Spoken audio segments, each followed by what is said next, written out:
India should not be overly worried about KL Rahul's form for a variety of reasons. One, T20 is a format where you're likely to fail more often than any other format. Secondly, KL Rahul hasn't played competitive cricket for a while. He was the highest run scorer in the IPL, played only a little bit of white ball cricket in Australia, and since then hasn't really played any red ball cricket, no competitive cricket in the interim. He's been rusty. And last but not the least, he is a runaway match winner in the T20 format in white ball cricket. When you look at the last 2 years, he is India's standout batsman. And for somebody of with that kind of numbers over the last couple of years, you should be more patient and, of course, not worried at all. There is indeed a pattern to how KL Rahul is getting dismissed in this series. Of course, maybe there are cobwebs in the mind that are not allowing his front foot to go anywhere. He's getting stuck on the crease. He's trying to reach out to the ball with the arms, therefore creating a gap between bat and pad. A couple of balls just went through his defense, an inside edge to Jofra, clean bowled against Mark Wood, and then an outside edge against Sam Curran. And all of them were courtesy, or rather the reason behind those dismisses was the lack of feet movement, the front foot not going anywhere. These things do happen when you're short on confidence, when you're thinking too much about your own form, your technique, etc. And whenever a pattern develops, there is a problem, but there still is a silver lining. I'd rather have a batsman getting dismissed for 0-1-2 than him getting set at 15, 20, 25 and then throwing it away. At least I know that he's not wasting time. He is out of form, yes, but when he gets back to form, he'll score big runs.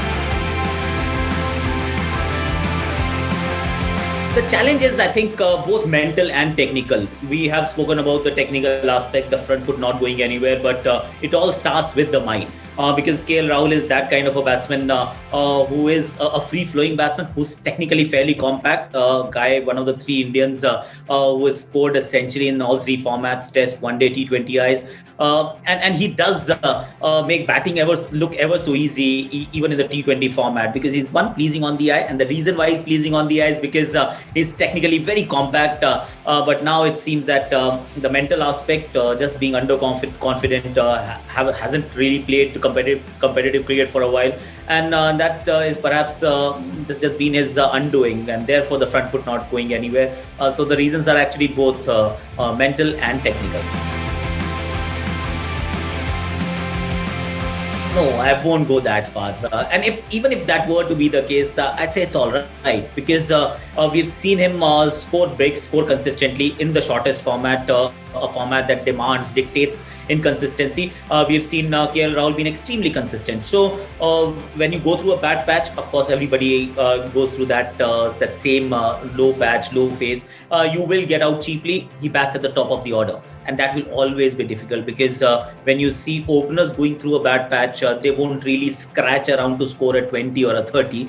They will get a wicket-taking ball more often than not. And therefore, when you see these peaks and then troughs, you see that it happens a little more with openers and not so much with the middle order batsmen. I don't really feel that KL Rahul is a batsman of extremes. His purple patch had lasted way too long for it to be real.